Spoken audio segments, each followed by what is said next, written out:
I guess I didn't swag enough. Stupid fruity pebble chain. We bag enough. I guess I didn't swag enough. Stupid fruity pebble chain. We bag enough. Poppin' tan model BC couldn't brag enough. Poppin' tan model BC couldn't brag enough. Poppin' tan model BC couldn't brag enough. Poppin' tan model BC couldn't brag enough. I guess I didn't swag enough. Stupid fruity pebble chain. And welcome once again to another episode of the Horizon Roundtable. I am Bob McDonald, and joining me is my co-host Jim Sarro.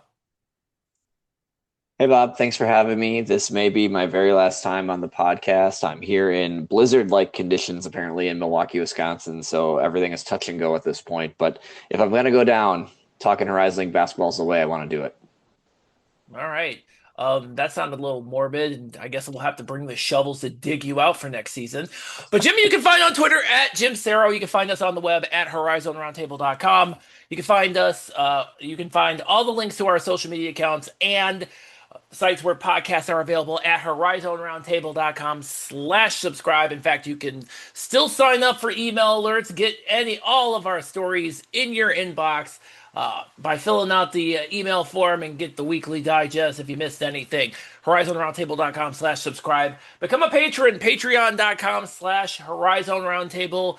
The off-season features are happening again this season, and they are exclusive to patrons. So sign up for as little as $1 at patreon.com/horizonroundtable. And as always, you can donate at horizonroundtable.com/donate. Jim, it seems like we'll also need a St. Bernard to rescue you as well, it sounds like. I think I'll be okay. It's not too bad where I live, but I just, one last kick in the stomach for us Midwesterners before spring is truly here. But more important, what is a sure sign of spring? NCAA tournament. It is upon us. Absolutely. Finally. We're ready to see this league do some damage in the NCAA tournament. Well, yes. And of course, if you haven't been paying attention, and I can't see why you wouldn't be at this point, Wright State is going to be our representative in the NCAA tournament. You probably saw it last week as seen during the Horizon League tournament, which we were talking about constantly.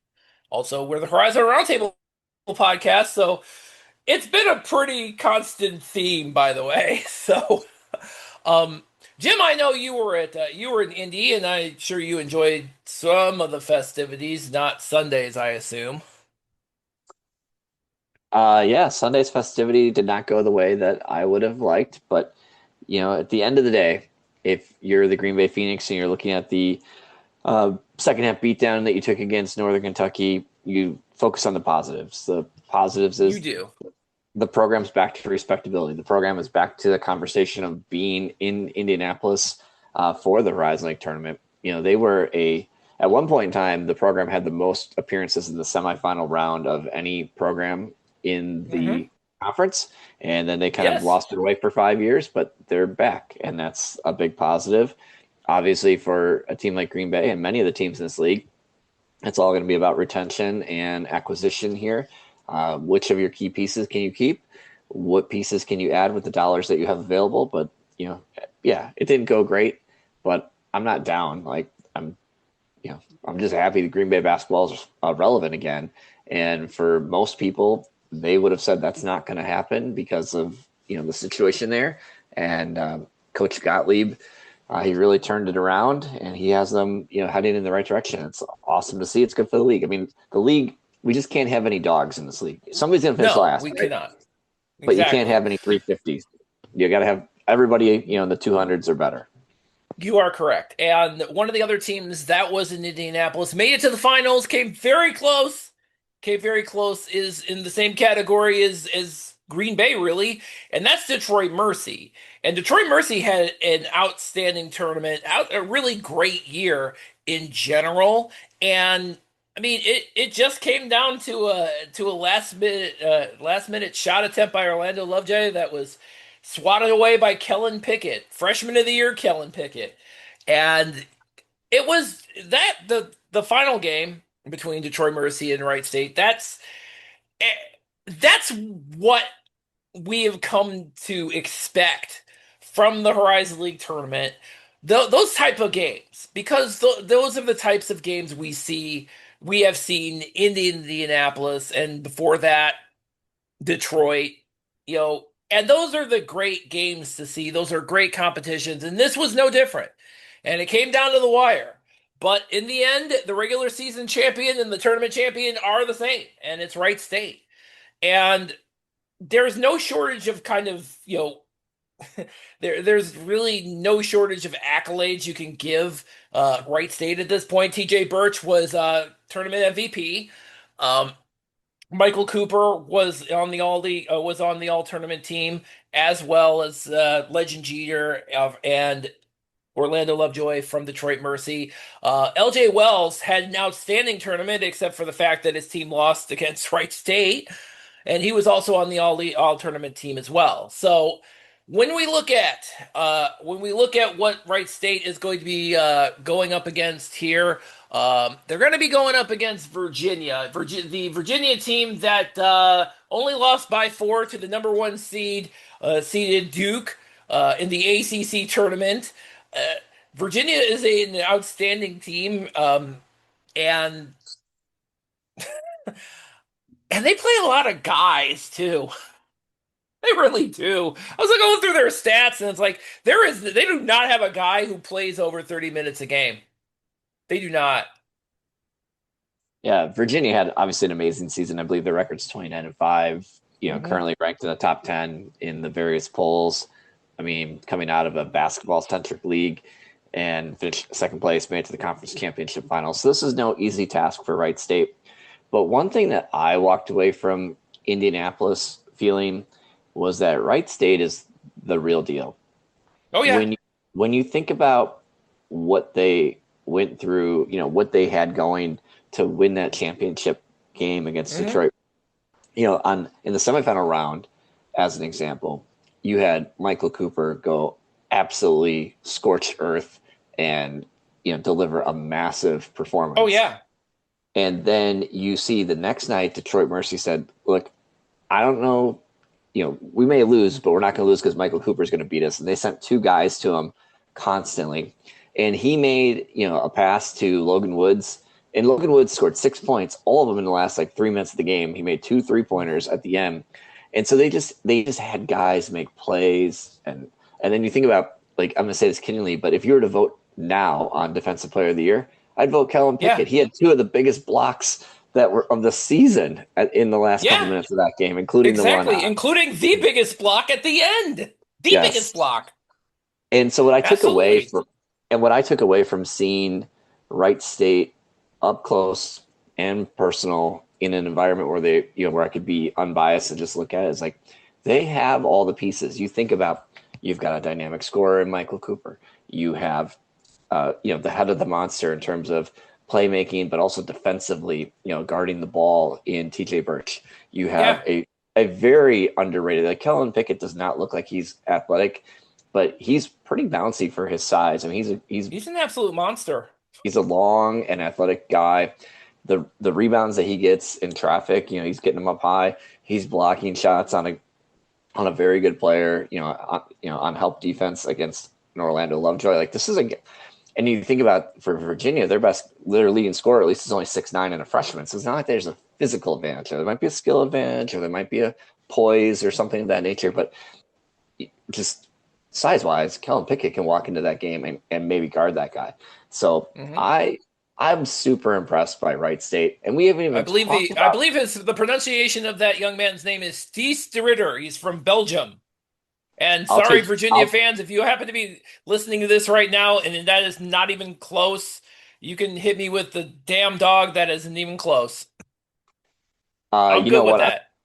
Bob, I'm going with, when you so eloquently went with Hidakudis, and nobody could even possibly tell you it was wrong because you went with such confidence earlier in the season. No. See, I did this wrong because I kept pronouncing the C, and the C is silent. So I kept saying Chidakudis for 3 months, and then I realized I messed up. I pronounced the C. The C is silent. It's Chidakudis.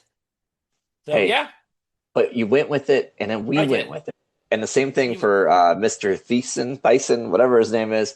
Ritter or Thies These Ritter because he these is Belgium, so I'm assuming this is a H is silent type of deal, but I could be wrong. I probably should have been paying a little more attention to the ACC finals. Maybe should have, but I did hey, not. let's just hope his jump shot's silent when Wright State plays him. That's all we need to care about for his silence. That is our overarching hope. But one of the things that I do see with Virginia, which incidentally is something that Wright State, that's their bread and butter. Virginia's defense is, it's funny that, in the in the Tony Bennett days, defense was their was their jam. And this is the first year of Ryan Odom as their coach, if I'm not mistaken. And apparently, if it ain't broke, don't fix it on that front because dude's got them to they're holding defense they're holding opponents to 68 points a game. And in the ACC, if you're able to do that, well, no wonder you got to the finals of the conference tournament. I mean, really. And you're doing so that's kind of what Wright State is up against when it comes to I think this may actually be a defensive battle because these two teams are essentially set up where their defense kind of the most is kind of the most important part of their entire thing. And again, and just like Wright State, they got guys. Basically, any of their guys can come in and score. Like DeRitter in the conference championship, he only scored 5 points, but he's their top scorer.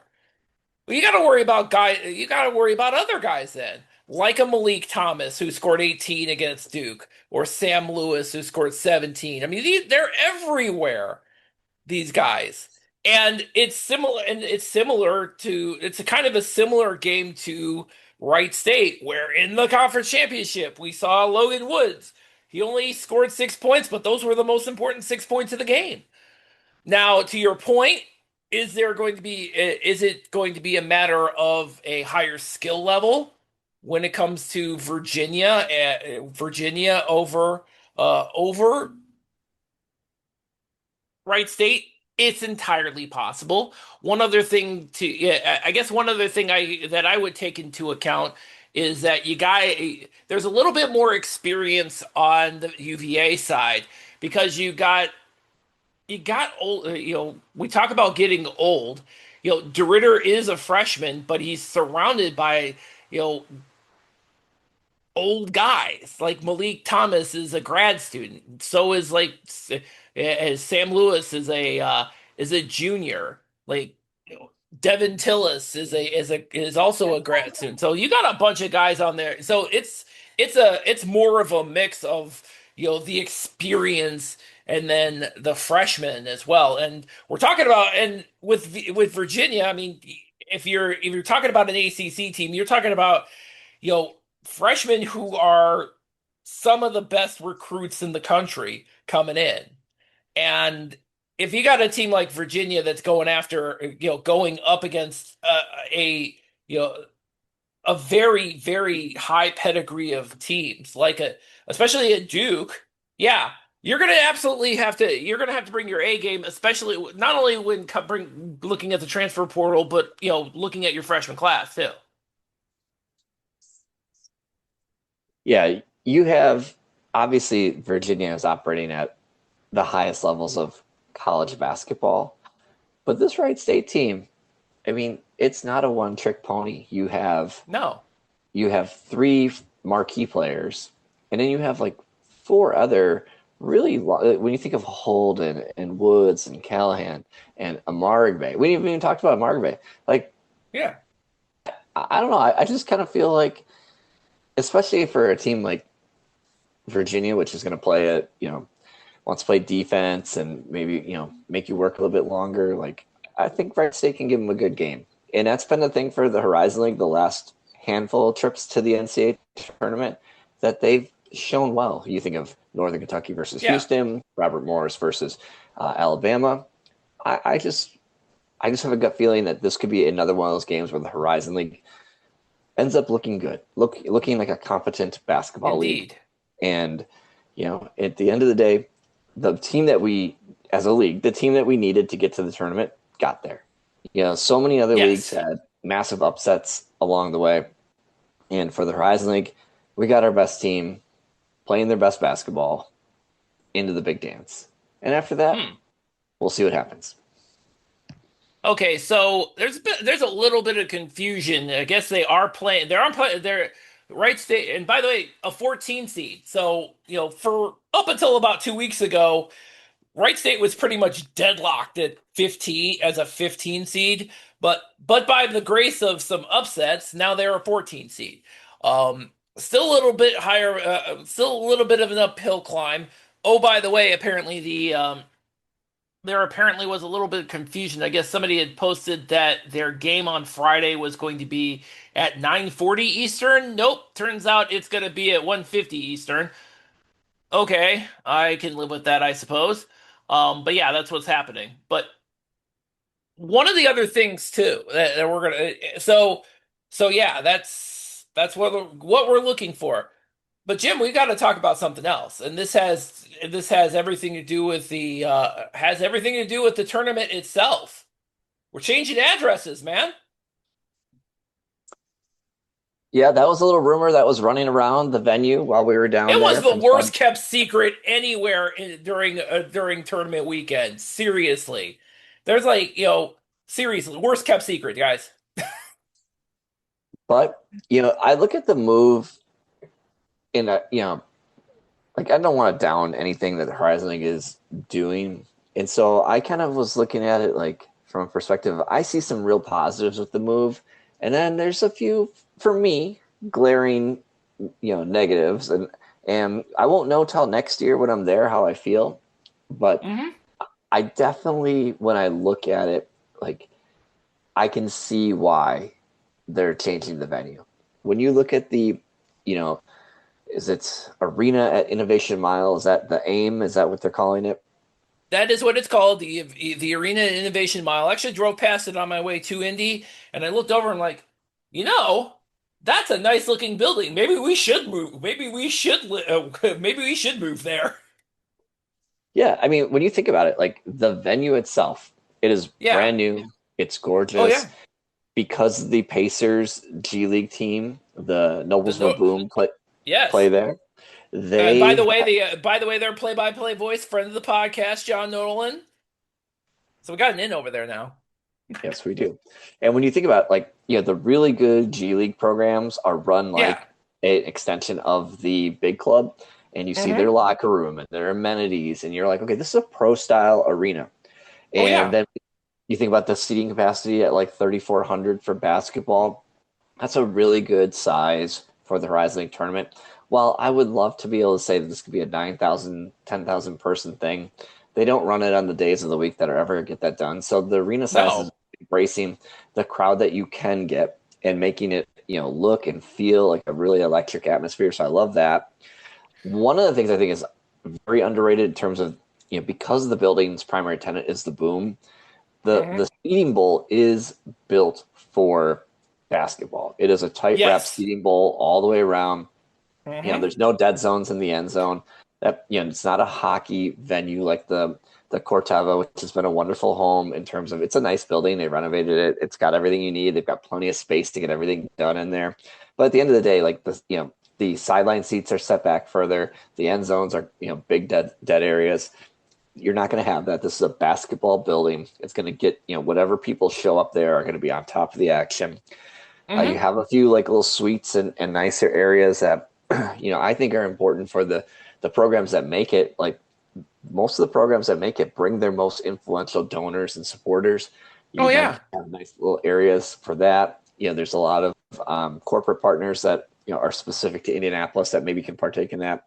There's ample parking. The parking at Corteva isn't far away, but for a big piece of land, you still walk a 5-minute walk, whereas the parking and the parking structure at the AIM is right there. So I think that from those perspectives, it's a big upgrade.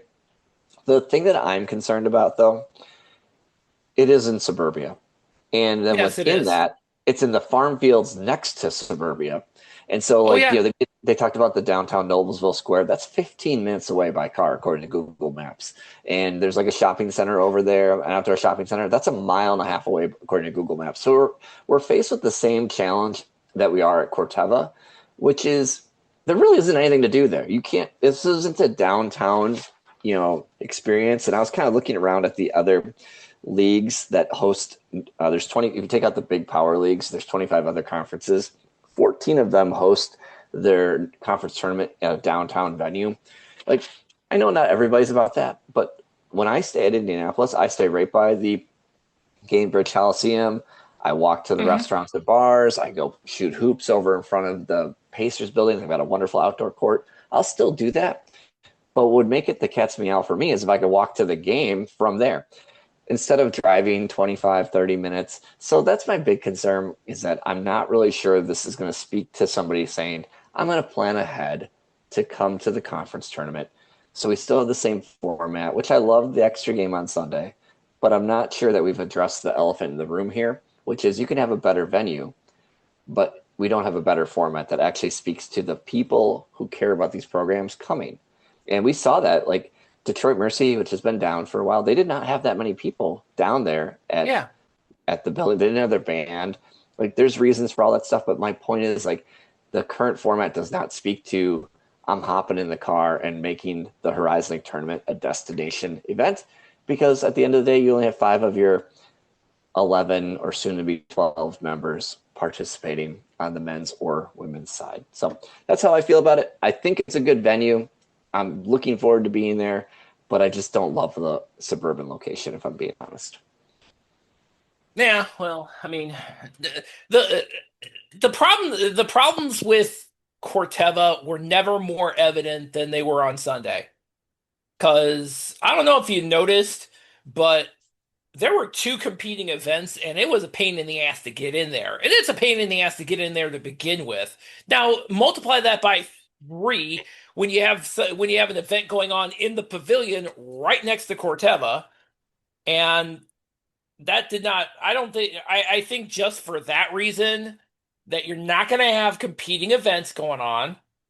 I think from that standpoint, I think this is they needed to make the move just for that reason alone. I've never been a fan of that to begin with.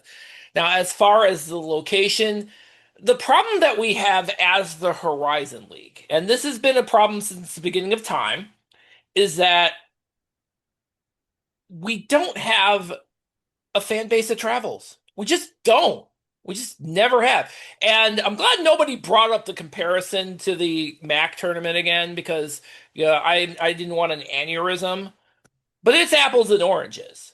And I brought this up last year, is that the difference between the Horizon League tournament and the MAC tournament, other than is that you go to Cleveland, you can't throw a rock without hitting a graduate of a MAC school. There are, you know, the MAC schools are a much different type of school. We have schools that are commuter schools, and most of their students couldn't care less. You know, there's a lot of, but yeah, I mean, and I feel like that we're not. I don't know what like magic spell that anybody thinks that we're going to get to a a Mac like setting, which is probably why we're ending up in a 3400 seat arena again at this point. Well, I mean, I Bob, mean, it's apples and oranges too, in that for the MAC, you have the two of the 4 teams that played in the yeah, semifinal final round. 2 of them are 45 minutes away. So not only do yeah, you have your alumni, you exactly. have so it happens to be that their Oh, best and by the programs way, I'd like to point are out the right fact there. that Mac Madness in Cleveland has been around since 2003 or four. So And they've had a very large head start. They have a much different fan base to work with. They have people who are in much closer proximity, closer and so proximity, and their meaningful games are played on Friday and Saturday night. yeah, Like, exactly. I get the whole ESPN thing. I'm not going to fight that. But at the end of the day, if you want people to come to the Rising League tournament, all 4 rounds of this thing need to be in Indianapolis. It needs to Yeah. start on Saturday. You play Saturday, I think Sunday, we Monday, are Tuesday. now at that. I think we are. You are. I think you are. I think we talked about this in episode 300. I think we are at that point. Yep. And I think this is the venue that we can make that happen at. Now, mind you, of course, and this is the other thing that drives me batty too, because this brought up the great debate again, Jim. You know what the great debate is? Where should the tournament? Well, guys, for the next 5 years, from 27 to 31, it's going to be here. All right, that's out of your hands. It's out of my hands. Go yell at the conference. See if you can get somebody at the phone. Go yell at them. We can't do anything Bob, about that. I know everybody says, "Oh, campus venues, whatever." Do you know how many mid-major leagues play campus venue tournaments? Because I do. I can tell you. Yeah, how many, Jim? Say it with me. Three played. So the America East plays at a campus venue. Yeah. The NEC plays at a campus venue. Wait, actually, one of them is moving to Atlantic City. I think it's the NEC. Yeah, I'm just telling you this year. And yeah. the Patriot League played at a campus venue. How many people were clamoring over those 3 championship games? Nobody. It doesn't. And to your point, the doesn't NEC change anything. Decided, screw it, we're going to go to the. Yeah, the NEC decided, nope, we're going to Atlantic City now. Even they are at a neutral site next year. That's how this is going, guys. This is my other problem. This is my other problem with that whole the great debate is that anybody the short-sightedness of the fact that, oh yeah, guys, we have 2 tournaments that need to go on. I know you guys don't give a rat's ass about the women's basketball teams, but they have to play at this thing too. And the fact that anytime the great debate comes up, y'all forget about that is just, what are you doing? I know you don't care, but could you at least pretend to figure out the logistics of that? What do you expect the tournament to end up in Green Bay every year? I mean, that's probably what happens, but still. I mean, that's just obnoxious, guys. I mean, there are 2 tournaments going on. When we go since we've been at Indy, 2 tournaments going on. The men's and the women's. Okay? Remember that when you pop off. And I know some of you can't wait to do that. And you know what? Again, it's a dead issue. We're not going to revisit this until 2031 anyway. So, come on. It's a dead issue. And one of the things, too, that you have to just be realistic about. Go yell at the conference people. I don't know what to tell you. Probably going to be somebody new. It's going to be someone next month anyway. It's going to be something that's interesting. Like that people, I think, miss is that whatever you want to say about tickets and at the local venues and whatever else, this whole thing runs on money. The Horizon League's contacts are all in Indianapolis. They do a great job with their corporate partners. They had a lot of corporate partners tied into this thing beyond Barbasol. And they probably still will. And now you have you have the support of the entire city of Noblesville. And by the way, apparently their mayor wants to be on the podcast with us too to talk about this. So we're probably going to have to make that happen. Chris Jensen is the mayor of Noblesville. So Luke Basso really wants us to talk to him. So I mean, I think we might need to make that happen, sir. I appreciate his excitement. Like I said, I'm open to it. I'm just look around at, like, you look at the MAC tournament, which you were talking about. It's right downtown. It's next to the casino. There's a plethora of bars and restaurants. There's abundance of hotels. For the record, I'd like to say, as somebody who went to Cleveland State, who went to Cleveland State in grad school when the MAC tournament was going on initially, downtown Cleveland was a ghost town. All that stuff, all the stuff you see now, some of that stuff didn't exist a decade ago, and definitely didn't exist 2 decades ago. It was an episode of Life After People, man. I will say this: the one wild card in making the new venue really awesome is that the aim is essentially a catalyst for future development in the area. So depending on what they're able to develop over, on that site. Now, my understanding is some of it is going to be, they want to be a hub for technology companies, which doesn't really do much in terms of, bringing things that you need for basketball fans. I figure the innovation mile is kind of the part of an overarching goal, but sure. Yeah, but if you can get a few bars and restaurants or a hotel that's a little bit closer where people can walk, I mean, the building itself is gorgeous. It has everything. So yeah, it's probably going to be decent. Like I said, the corporate partners can stay involved. They have a plethora of local companies that support this thing at a pretty high level. The league office people are going to be there, in terms of it makes sense for them. They can run one tournament at the same time. You have to remember the Horizon League has like 10 full-time employees, maybe. So Yeah, that's the other there's problem too. It's like, yeah, I mean, so take that into account, by the way. Again, if you want to split up between the men's and the women's, how many people do you think work at the league offices? yeah. Not as So many I as you get think, guys. yeah. So I get it. I will say that for me it's just I love the downtown venues. I think that's the cat's meow. But unfortunately, we're just not in a place where renting out Well, like, Gainbridge again, and to your curtaining off the upper but level is also again possible. to your point is Corteva is not certainly not downtown, and No. it certainly wasn't downtown, and it certainly was not close to where the teams were staying. I think the teams were playing at staying at the Sheridan downtown. It was a 15-minute bus ride up to Corteva. Now, in this case, once they moved to Noblesville, it's going to be way less because I'm assuming they're probably going to be at the Embassy Suites, which is like a half mile down the road. So I can also see the proximity advantage too. So, but Well, that's a whole other deal for next year, by the way. we're gonna need Mayor Jensen to get me up to speed on where Oh, he's things gonna are at. have to, man. I'm definitely, yeah. We're definitely gonna, yeah. I guess this means I'll have to call the mayor's office tomorrow or something like that if I have time. Um, but these are not the only things that are going on, Jim.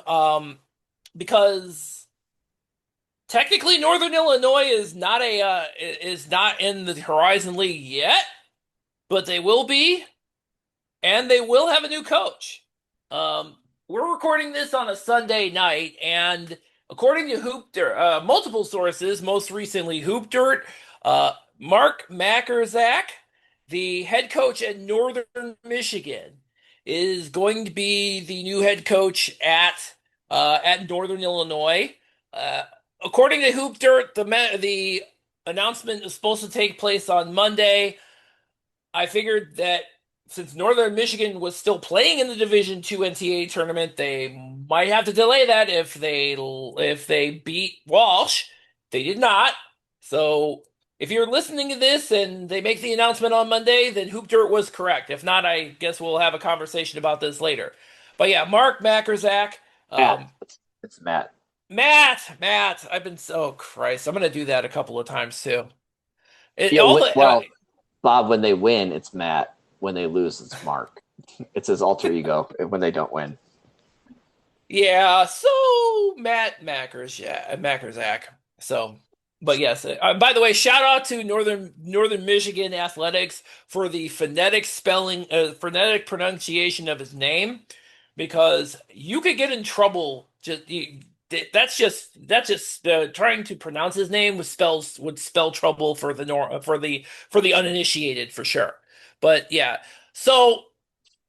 One of the things that I did notice from the one ironic thing, Jim, about the Northern Michigan team that his most recent addition this season that uh, did make it to the NCAA tournament again in Division Two once again, is one of the players that is on his team, his current team. You might know him, Jim. Bennett Bassich. Remember that guy? I do. Or actually, I could one up that for you. So, two of the starters on this Northern Michigan team were at one point either playing for or committed to UW Green Bay. Cal Klesmet also was a Will Ryan Yes. recruit who this. I was thinking like Cal Klesmet sounds familiar. Yeah, because he was supposed to. Yep. His name sounded familiar, and I'm like, oh, now that makes sense. Yeah, he decommitted after Will Ryan was let go and Sundance Wicks came on, and he decided that he was going to go to Northern Michigan instead. He felt that was a better fit for him. But yes, Matt has done tremendously well recruiting the state of Wisconsin. Yes. Now some people will tell you that there's some financial considerations with how they count tuition and partial scholarships, and it's a big advantage for Northern Michigan with reciprocity with Wisconsin, and that's why they're able to get all these Wisconsin guys. But at the end of the day, he gets Wisconsin kids. Wisconsin only has one D2 program in the state, so he gets a lot of kids who are D2 level, but there isn't an outlet for them to play. And so he has done very, very well historically recruiting Wisconsin. It will be interesting. Matt, by the way, is a UW Green Bay alumni, so no matter what happens, I'm wishing him well, except for the 2 games that he plays Green Bay. If he's truly an alumni, he'll let us win those games, but all kidding aside. Yeah. Another interesting side effect, though, or side story for this is if he does get the job, he is best friends with Keel Gans, who is an assistant coach for Green Bay right now. Because he was at Northern Michigan, wasn't he? For a minute? Multiple times. He was there, then he left to go to Southern Indiana, came back. But he is, like, from what I understand, like best buddies with Matt, because they both were student managers under Todd Kowalczyk at Green Bay together. And so Todd Kowalczyk, who's never going to make it to an NCAA tournament. Dude, what a kick in the pants that 3-pointer was yesterday. Todd is Go Zips! Yep, he is snake bitten. But back to Matt, so I think, I like the hire for Northern Michigan from a perspective of he can recruit regionally. He runs, modern offensive ideas. He's a player's coach. He's the kind of guy you're going to root for as a coach. He's not a jerk. He's the kind of guy that fans will like. So I think there's some really big positives there. I think that the challenge for anybody in that hire is that Northern Illinois, think about Mark Montgomery didn't look like a whole heck of a lot. And then here he was in year 2 at Detroit, and he got into the Horizon League championship game. He was at Northern Illinois for a better part of a decade, and I think didn't really have that great of a record, had maybe 2 winning seasons before that. Better than Rashawn Burnos. Rashawn Burno didn't do well. Ricardo Patton didn't do well. They had Jim. They have not. I'm telling you, the last time that Northern Illinois did well in basketball was the last time they were in the Horizon League, and it wasn't even the Horizon League then; it was the Midwestern Collegiate Conference. Bob, I'm going to put this in. TJ Lux is so old that his kid was playing for Bellarmine last year. That's how old TJ Lux is. Oh, Christ. He was the main guy on that NIU team that went to the tournament in 1996 or something like that. Oh, man. I hate you so much right now. TJ Lux and I are the same age. And he has a kid that's already It is a kid. Basketball. Again, I do find that funny because let's be honest. Most of the kids, basically most of the kids who are here, most of the kids who are playing now, they're old enough to be my children, so that's not a surprise. And also not a surprise that TJ Lux's child is playing right now. Just like it's not a surprise that Jeff Nordgaard, who I believe may be a year older than me, also has a kids who are playing basketball and football apparently. Yes, yeah.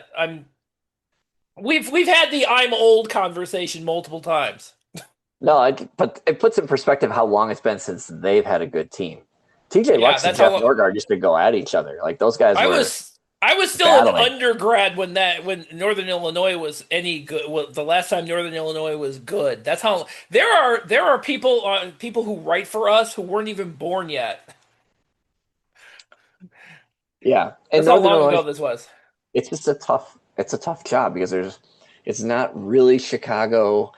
They don't really seem to invest in the program. They play in a gigantic convocation center, which is basically a nice way of saying a multi-purpose building, which means it doesn't do any purpose very well.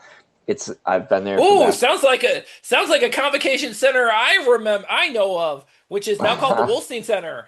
There you go. So I think it's a tough job, but you got a guy who runs, modern offense, players coach, recruits the area. I think it's a decent hire. I saw one person put on social media oh, you don't want to miss out on Ben McCollum 2.0. It's whoa.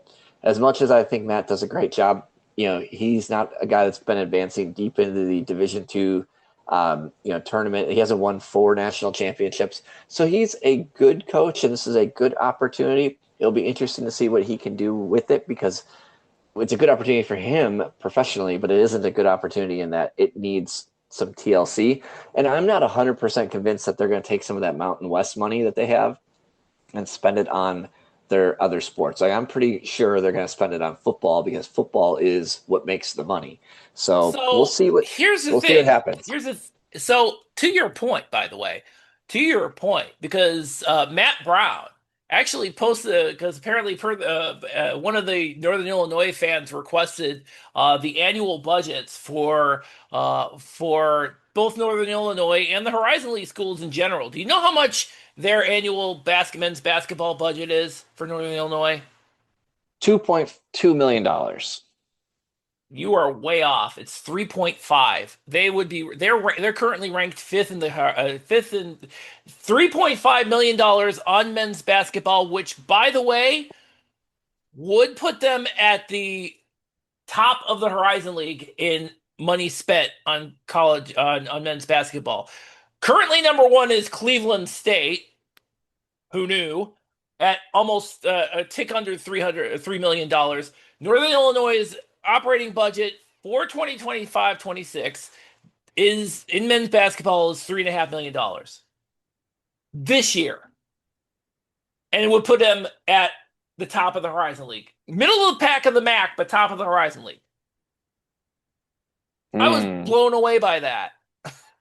Like, wow, makes you wonder where all the money went. Debt service on the convocation center and not to players and coaches. I don't know, man. I would be surprised if that was anything more than a reporting oddity.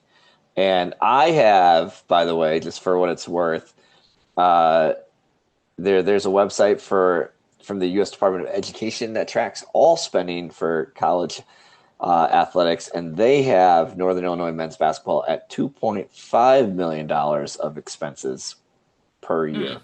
So okay, take that for what it's worth. But if it is $3.5 million, then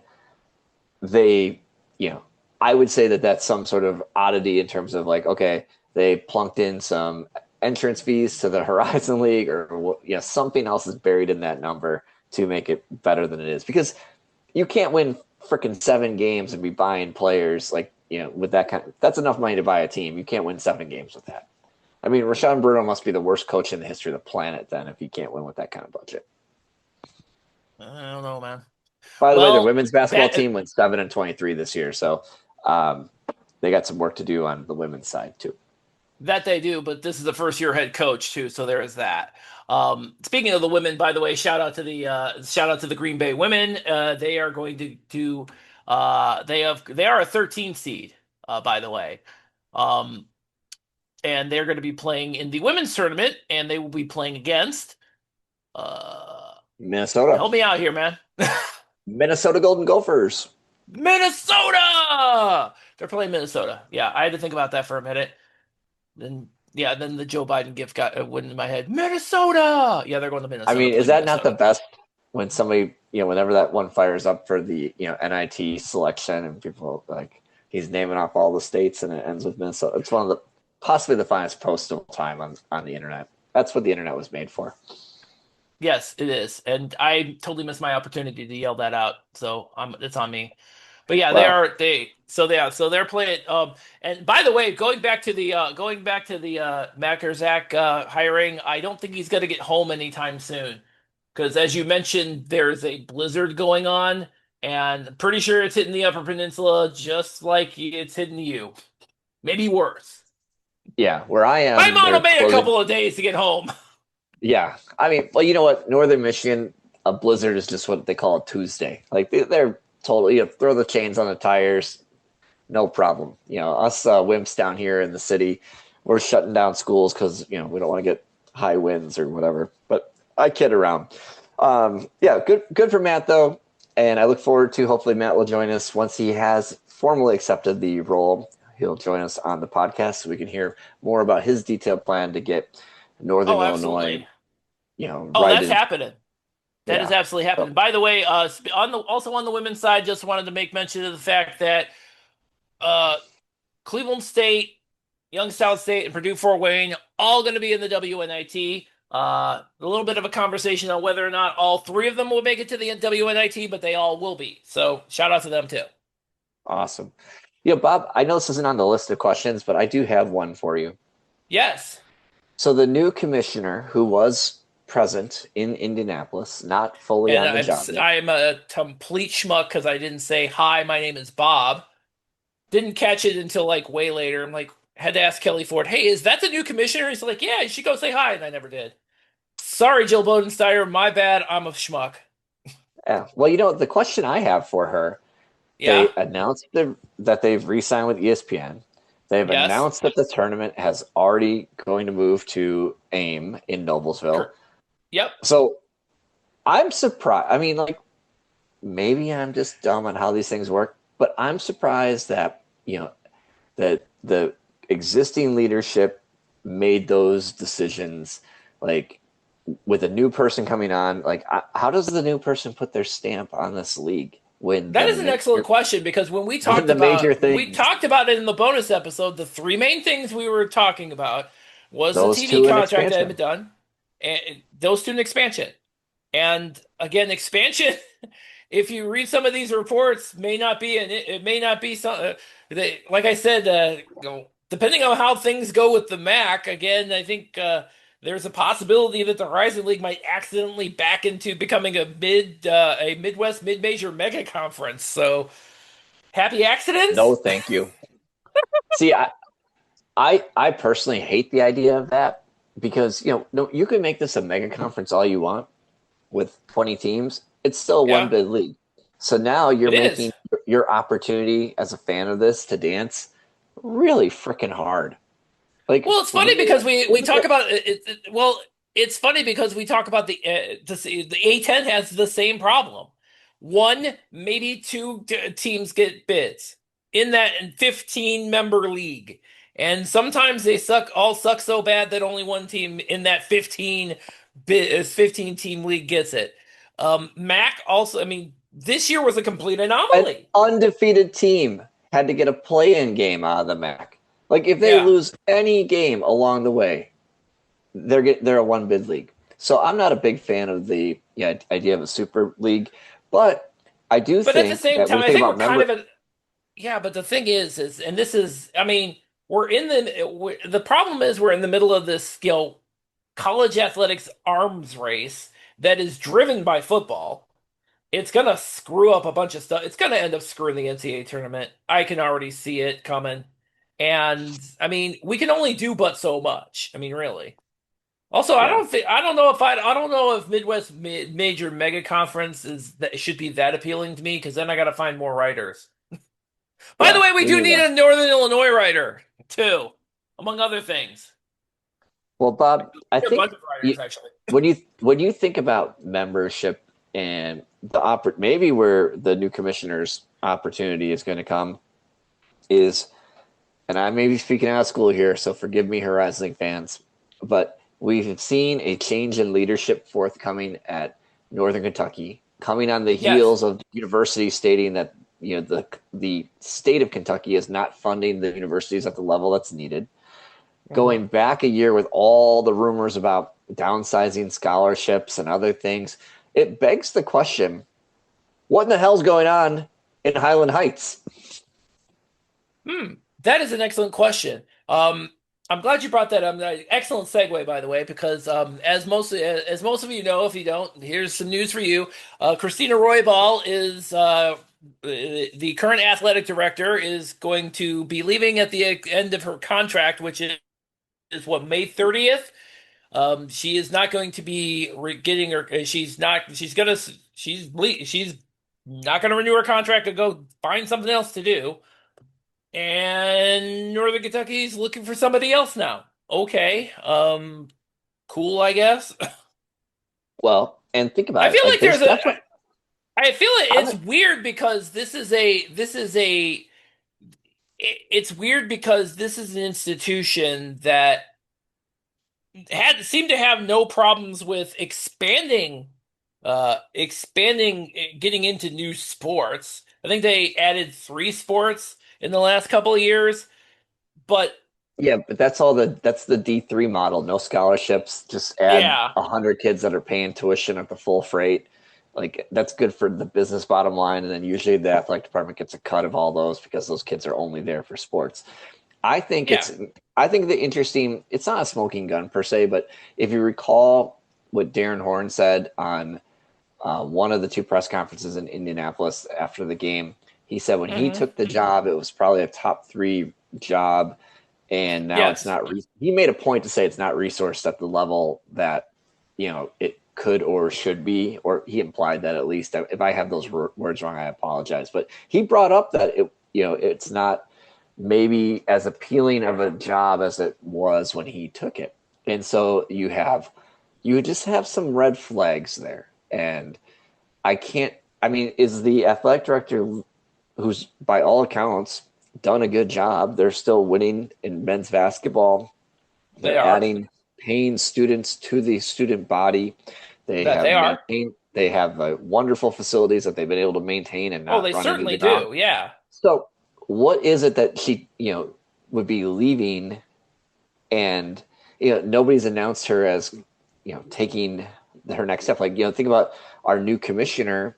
The announcement came from St. Joseph's where she was going next. So like the idea of like, okay, Christina Roybal has something else lined up already. I'm not sure that that's the case. It just seems like, she's run her course, and the mountain is too high to climb there. I think that there's some concern. I would love for that not to be the case, because Northern Kentucky has been a fantastic member of this conference from a basketball perspective. And this is a basketball league.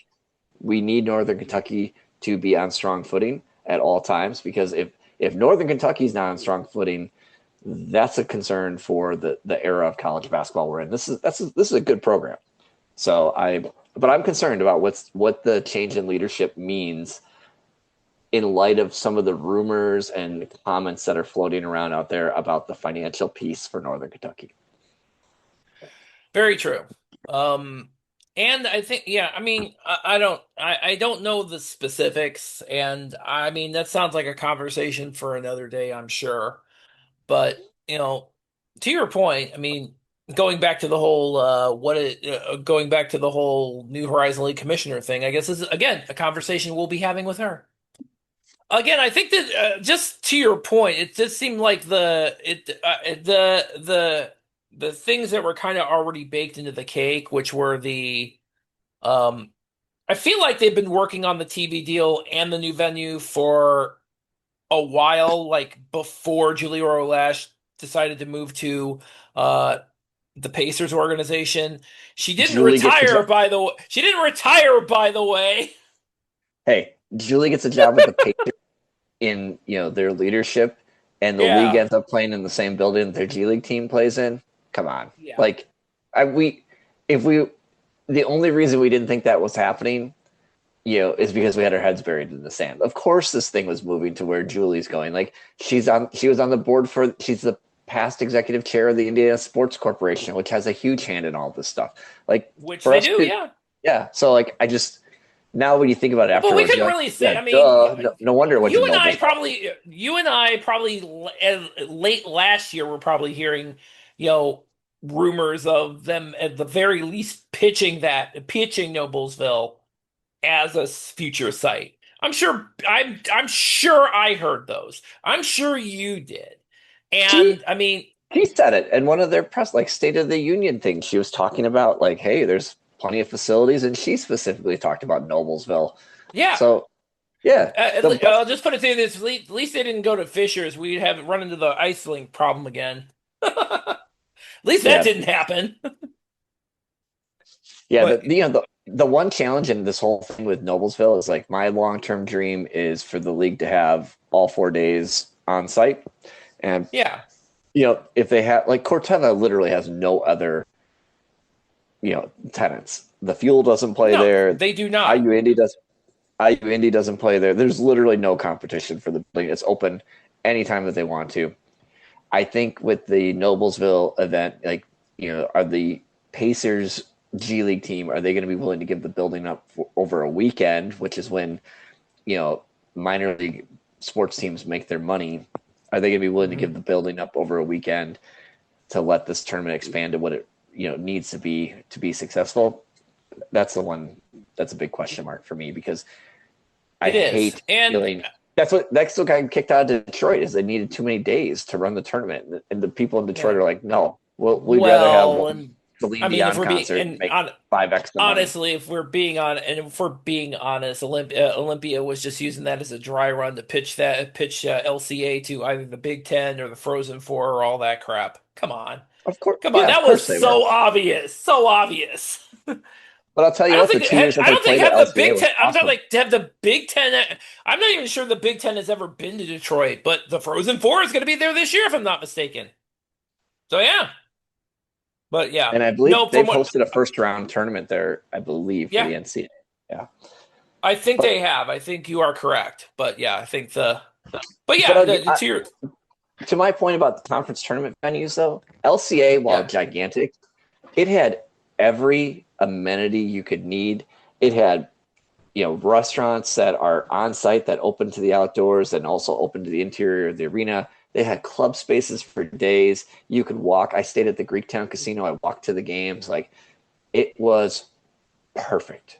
I mean, in terms of what you need to have an awesome event, just people there. Like, and we've spent so much time as a league complaining about campus sites versus non-campus sites and what we should be doing. We just need people to be like, look, this is the way, and I'm going to go. Hopefully, Noblesville gets that done. But yeah, I'd what like else do it. we have? Yeah, I'd like that to be. I mean, honestly, Yeah, I'm with you on that one. I feel like I feel like we got to get. I mean, it it just seems like I don't know. The thing is, I mean, knowing our fans as we do, I don't know. I mean, even if I mean, there's so much conditional crap where this has to happen, this has to happen, this has to happen, and I'm not convinced that even if the even if everything happens that could maximize the amount of fans that would be there, I'm not entirely convinced that they'd show up. Yes, if you got to the end of this podcast, I said that.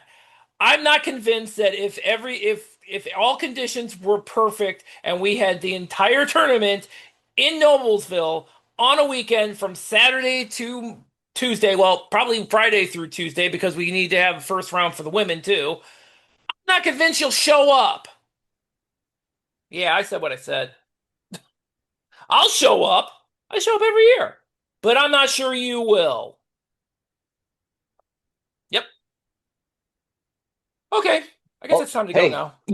I'll say this on the bright side of all of this: the women's tournament no longer will have to have a kids' day on the championship game. They Oh just no, have whatever. they'll just have different kids. Oh They'll have no! Like, suburban kids now. oh man, Oh, you you know thought you were what? getting out of that? Come on. I think that the women's basketball championship deserves something better than 3,000 kids that vacate at half. That game And was yet they awesome. somehow will not. That And yet game, they the somehow will women's not, which is game so was terrible.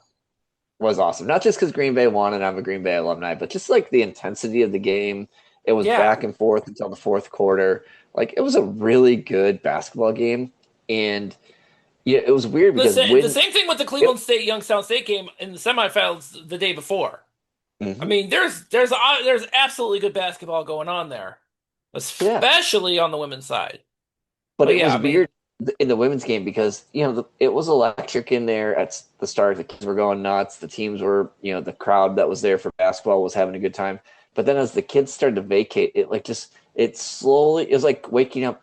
What I envisioned waking up out of a coma to feel like all of a sudden you looked around, and you're like, where the hell am I? I'm not in the same place I was before, because before there was a whole boatload of kids screaming, and now it was down to, at the end of that game, there was literally like 500 people left in the building at the end of it. So oh hopefully with Jesus. the move to Noblesville, it'll just be 500 to 1,000 fans or whatever they can get in there for a daytime championship game on a Tuesday, and just like I think I would prefer that. I think that would feel like a better venue. I know they're about major experiences. I feel like that would be a better experience for the women who play. But again, I'm just a guy in his basement sitting behind a Dude, you've microphone. realized that most of that rebranding is going out the window, right? Come I know, but on. I like to I drop it feel anyway. I feel it's slipping away. We ended up in our major experiences ending up in a major suburb, and I feel like we are majorly overthinking this, honestly. I think it's time to go. Hey, Bob, before we go, I know we're Yeah, long in the tooth here, but we do have one last topic to go through super quick. yeah. And that is, for all we know, based on social media currently, we have to thank Corey Hadnot, DeAndre Craig, Caden Wilkins, and any other Horizon League player that's announced their intentions to transfer. Thank you for your service and making the league a better place this past season. Obviously, if the Hadnot and Craig departures are in fact going to happen, which is what's been on the social media platforms, those are major players to lose, but kind of par for the course for where Horizon League and mid-major basketball in general sits. There's too much money out Yes. there right now to retain the upper echelon of players, and those guys Hadnot in particular seems Oh yeah. dynamic enough to go on and get a major I the bag of second, money. yeah, I'm with you on that one. I figured the second that he had a first team all league performance. I mean, it was neck and neck between him and Brody Robinson for player of the year for us. So yeah. That one wasn't really too much of a shock. And by the way, I know I've said this before. I will continue to say this, by the way. Glad you brought that up. Transfer tracker on horizonroundtable.com. It's at the top of the page. Anytime a transfer gets announced, because it's getting announced, but it's not official until after the final four. But people are going to be announcing. To your point, Corey Hadnot already has. DeAndre Craig, a little bit of dispute of whether or not that was him or his agent, and somebody got a little. That one's a little, but Isaac Garrett absolutely is too. Um, I forgot about Isaac. Yeah, another major Isaac player for Garrett for the league. sure. Yeah. Yeah. He announced it himself, so he's definitely. But again, announcing and actually hitting the transfer portal are two different things. But when these kids announce, when these players announce they're going to the transfer, they announce them. They're going on the transfer tracker, and if they change their mind before the portal actually opens, we'll take them off. Not a big deal. That's at the top of the page at horizonroundtable.com. So, and don't worry, we'll remind you it's up there on our socials. We're going to do that all the time because that's what we do. Because the transfer tracker is the most popular thing that we do. It's a sad thing, but it is a thing that we do. That's the most popular thing we do in the off season. We should have more popular things in the off season, Jim, and I should work on that. So, okay. Anything else?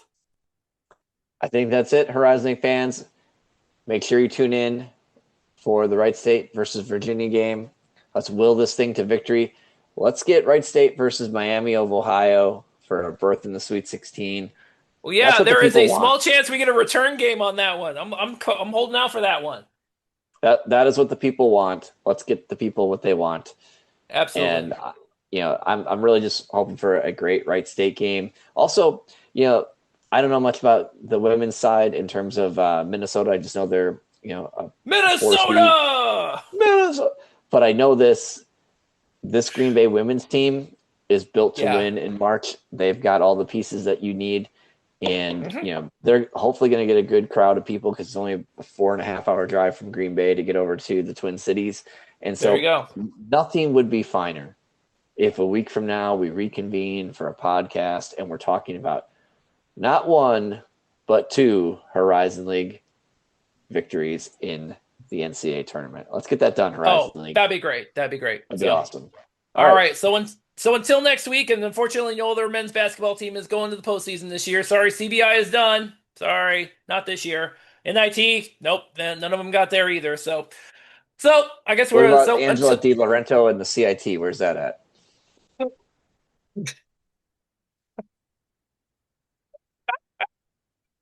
until next week, horizonroundtable.com. That's where all of our past podcast episodes and articles are. You can pull us up wherever podcasts are available. You can pull us up on your Amazon, Google devices. So tune in next week. Until then, thank you all for listening.